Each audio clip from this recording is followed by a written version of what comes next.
नमो नमः। आप देख रहे हैं कीर्ति संस्कृत स्कूल। इसमें आज हम करेंगे वर्णों का उच्चारण स्थान किसे कहते हैं। आप सब मेरे चैनल को सब्सक्राइब कीजिए, लाइक कीजिए और शेयर कीजिए, क्योंकि मैं बताने जा रही हूँ संस्कृत व्याकरण बहुत ही आसान तरीकों से। तो चलिए अब हम लोग करते हैं वर्णों का उच्चारण स्थान।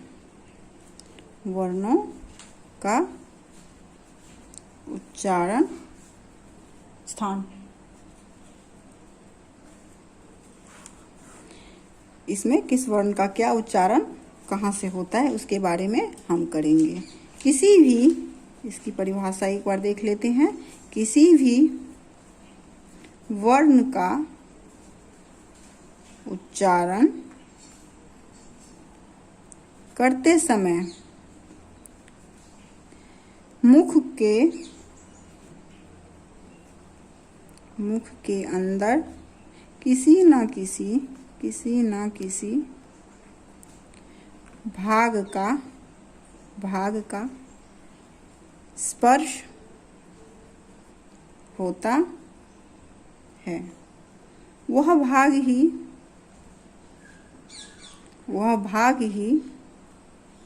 उस वर्ण का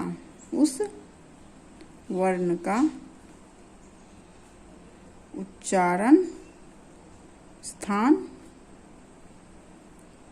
कहलाता है।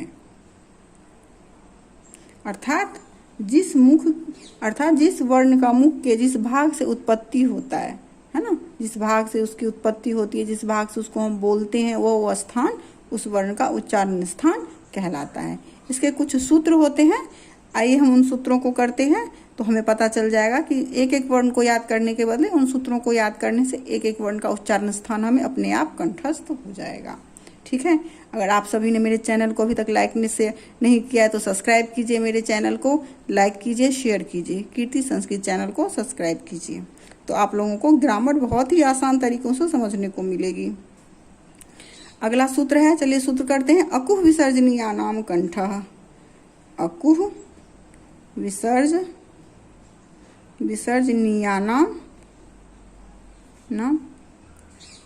कंठः। अकुह विसर्जनीयानाम कंठः। इसके अंदर कौन कौन से वर्ण आएंगे? अ, आ, कवर्ग, ह और विसर्ग। इनका उच्चारण स्थान हमारा क्या होता है? कंठ होता है ना। कंठ के बारे में तो सभी जानते हैं, आप सभी लोग, है ना। तो इसका उच्चारण स्थान कंठ हो गया। अकुह विसर्जनीयानाम कंठः। अकुह विसर्जनीयानाम कंठः। ऐसे करके पढ़ना है इसको। अब दूसरे नंबर पर हमारा आता है इचु यशानाम तालु। इचु यशानाम तालु। इचु यशानाम तालु। इसमें आएगा ह्रस्व ई, दीर्घ ई, चवर्ग, य और श। इनका उच्चारण स्थान हमारा क्या हुआ? तालु। इनका उच्चारण स्थान हमारा हुआ तालु। अब तालु किसे कहते हैं, है ना। तालु किसे कहते हैं? तो ऊपर वाले दांतों के, लिखिए, ऊपर वाले दांतों के पीछे जो सॉफ्ट जैसा खुरदुरा सा लगता है, वह तालु कहलाता है। वो जगह हमारा क्या कहलाता है? तालु। जैसे बोल के देखिए, च ऊपर वाले पोर्शन को हमने छुआ, च, है ना। तो ऊपर वाले दांतों के पीछे वाला पोर्शन हुआ च, तो वहां से हमारा हुआ चवर्ग हुआ। ई हर्षी दीर्घी चवर्ग, य और श का उच्चारण स्थान हुआ तालु। अब आगे देखते हैं। ऋतु रसानाम मूर्धा। ऋतु रसानाम मूर्धा। इसमें कौन कौन से वर्ण आएंगे? ऋ, ह्रस्वी, दीर्घी, टवर्ग, र और श। इसका उच्चारण स्थान हमारा हो गया मूर्धा। क्या हो गया? इसका उच्चारण स्थान हमारा मूर्धा। अब ये बात जाननी है कि मूर्धा किसे कहते हैं, है ना।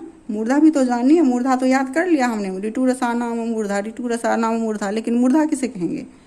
तो मूर्धा किसे कहेंगे? तो जीभ को पीछे ले जाइए, जीभ को पीछे ले जाकर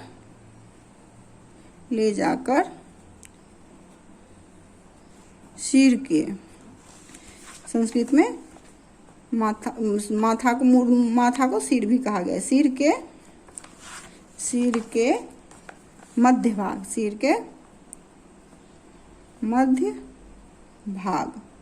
मध्य भाग के ठीक नीचे मुख भाग में जो कोमल भाग है,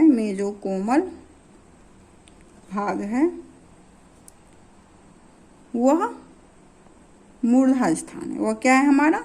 मूर्धा स्थान है। बोल के देखिए, ट, है ना, सीधा ऊपर की तरफ एकदम बीच सेंटर में हम बोलते हैं ट, ऐसे करके। तो ये हो गया हमारा ऋतु रसाना मूर्धा, तो वो स्थान हो गया हमारा मूर्धा। अब आगे बढ़ते हैं। आगे है ऋतु लसानाम दंता। ऋतु लसानाम दंता। इसमें कौन कौन से वर्ण आएंगे हमारे? इसमें आएंगे हमारे लृ, ह्रस्व लृ ही होता है, दीर्घ लृ नहीं होता है। इसके बाद आएगा तवर्ग, फिर आएगा ल, फिर आएगा स। इसका स्थान हमारा क्या हो गया? दंता। इसका उच्चारण स्थान हमारा क्या हो गया? दंता। इसको कहाँ से उच्चारण करते हैं? जीभ को ऊपरी दांतों से टकराने से होता है। बोल के देखिए एक बार। त, ऊपर के दांतों से, जीभ को ऊपरी वाले दांतों से टकराने से होता है तो हो गया दंता। इसका लृ, तवर्ग, ल और स, इनका उच्चारण स्थान हो गया हमारा दंता। अब आएगा यम गणनानाम यम मंग न ना नाम नासिका। अर्थात इसमें कौन कौन से वर्ण आएंगे? य, म, अंग, ण और न। इनका उच्चारण स्थान हमारा हो गया नासिका। उसके बाद आएगा हमारा ए दौ तो कंठ तालु। अर्थात ए और ऐ का उच्चारण स्थान हम कहाँ से करते हैं? कंठ और तालु दोनों को मिला देंगे तो हमारा हो जाएगा उच्चारण स्थान ए ऐ का कंठ तालु। अगला है ओ दौ तो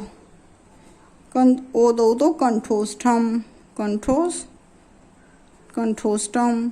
अर्थात ओ और औ का उच्चारण स्थान हमारा क्या हो गया? कंठोष्ठम, कंठोष्ठ हो गया। अब अगला नंबर पे आएगा हमारा वकारस्य दंतोष्ठम। वकारस्य दंतोष्ठम। तो व का उच्चारण स्थान हमारा हुआ, व का उच्चारण स्थान हमारा क्या हुआ? दंतोष्ठम। दंतोष्ठ हो गया इसका उच्चारण स्थान।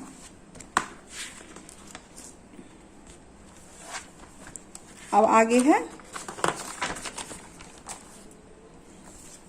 जिह्वामूल्यस्य जिह्वामूलम। क्या है आगे? जिह्वामूल्यस्य जिह्वामूलस्य जिह्वामूलम। तो इसमें होगा जिह्वामूल्य विसर्ग का जिह्वा मूल स्थान है।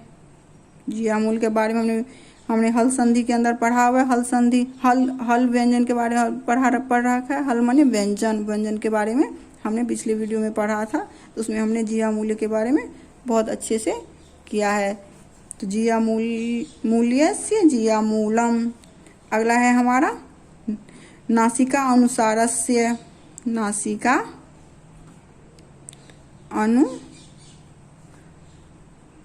अनुस्वारस्य, अर्थात अनुस्वार का जो उच्चारण होता है वो हमारे नासिका के सहयोग से होता है। लिखेंगे अनुस्वार का उच्चारण नासिका के